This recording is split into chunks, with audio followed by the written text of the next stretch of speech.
So today, the 2024-2025 season previews continue on today with the Calgary Flames. We have two for you guys today. I was really busy yesterday, couldn't get out the Calgary Flames one, so we're doing it today along with the Carolina Hurricanes one later on in the day today. So regardless, the Calgary Flames are a team that honestly has been through a lot the last 3 or 4 seasons. They went from a contender to a rebuilding team within the span of 3 years. Doesn't happen very often. Usually you see a lot of teams, they either just kind of go on the downturn for a few years. They don't usually go straight to rebuilding. But Calgary did. They had a lot of players over the years say they don't want to play for the city anymore, and they had them eventually leave. And now this team is in a spot where they're going to go through some pain. They're going to miss a couple more years of probably not being in the playoffs, but hopefully that will help them build towards an extremely bright future within the next few seasons down the road. But first off, let's take a look at when they were contenders in 2021-22. They went 50, 21, and 11 for 111 points. They were 6th in the NHL. They lost in round 2 to the Edmonton Oilers. They really never came close, unfortunately. And after that, they had to make a lot of decisions. Johnny Gaudreau left in free agency. Matthew Tkachuk left to the Florida Panthers. And it made them sign some deals that really kind of turned this team into a bad spot. In 22-23, however, they still had a lot of their core remaining. They did go 38, 27, and 17 for 93 points. They were 16th in the NHL. They were only 3 points out of a playoff spot, but they lost a lot of very crucial games at the end of the season that led to them not being in the playoffs. It was a disappointing year, but some people envisioned them as being a team that could get back into it the following year. Well, when we found out that Tyler Toffoli and Elias Lindholm, amongst others, were not going to play for the city following this past year, they ended up trading a lot of them during the season, even some as recent as a few months ago. And it led to them being 38, 39, and 5 for 81 points, finishing 24th in the NHL this year and not making the playoffs. So it was, again, another year where Calgary faced a lot of disappointment, but they have moved a lot of their assets for a lot of future assets. This team has a lot of draft capital over the next couple of seasons. They have a lot of upside with a lot of their young prospects. Even though this year could be very painful, it's still going to be exciting to watch these guys grow and develop and become solid NHLers over the next couple of seasons. So let's take a look at what they did this offseason, and really it wasn't a ton. Besides of a main Jacob Markstrom trade, there really wasn't a lot that this Calgary Flames team did. Their arrivals were Anthony Mantha, Ryan Lomberg, and Kevin Ball. So Mantha and Lomberg are two players who will fit in that main NHL lineup, but probably are going to end up getting traded for deadline assets eventually. I know Mantha for sure will. Your departures, Oliver Shillington, Jacob Markstrom, Dennis Gilbert, and Jordan Osterley. Again, a lot of those guys weren't big-name players they lost. Shillington didn't even really play that much this year, and Markstrom, as well as that too, was just traded for future assets. So again, not a lot of losses, but a lot of their losses came in previous years before and during the 23-24 season. So again, you look at this team right now, it's not that strong. It isn't. It's a lot weaker than it's been in previous years. You still have a few guys left from the previous regime, contracts that were signed that you can't get rid of. You have a few guys who are probably going to spend the rest of their careers there. You also have guys who could be just trade candidates for the 2024 trade deadline. Your daily face-off projected lineups, again, I did not make these, but your daily face-off lineups go as follows. Your top 6, Jonathan Huberdeau, Michael Backlund, Blake Coleman, Connor Zary, Yegor Sharangovich, and Anthony Mantha.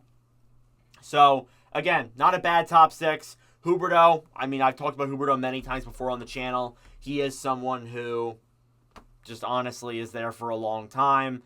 And if you can make him score a certain amount of points, get him up to some certain value, maybe you can move him in an Erik Karlsson-like situation, but it's going to be nearly impossible for them to do that. He is going to be a Calgary Flame for the rest of that contract. The other guys, I like Backlund. I think Backlund's a solid captain, good first-line center. Coleman, definitely someone who looked a lot better this year, but overall probably could find himself on his way out in a few years down the road, maybe even this year. Zary came in last year as a rookie, started off really hot, and then kind of cooled down at the end. I'm expecting for him to either have a sophomore slump or a really good breakout season, one of the two.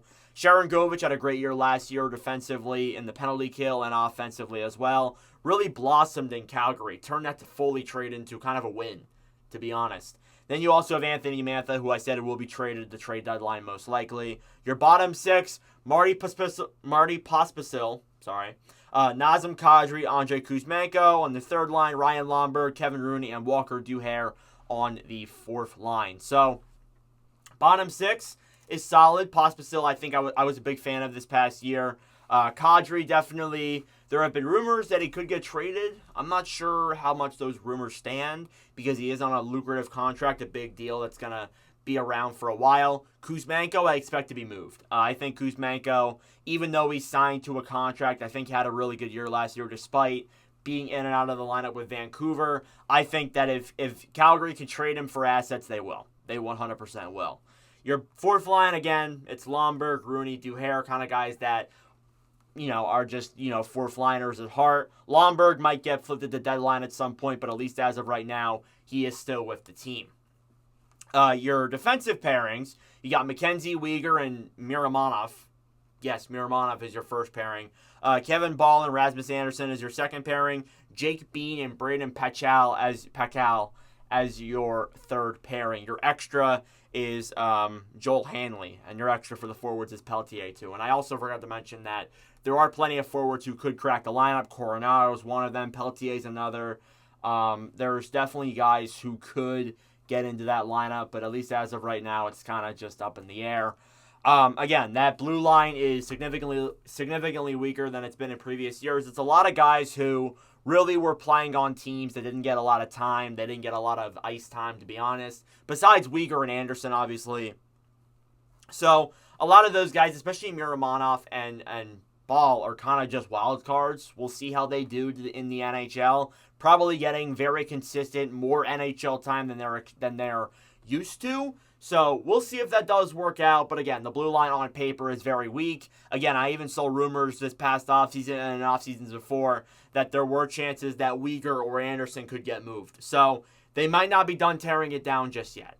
This team could get a lot worse. Absolutely. So your goaltending is probably your biggest spotlight, to be honest. You got Dustin Wolf and Daniel Vladar. You have one of the top goalie prospects in the league as your starting goaltender on a pretty good contract. So I would say Calgary's got it down there. Your third string's Devin Cooley, who looked this past year in San Jose.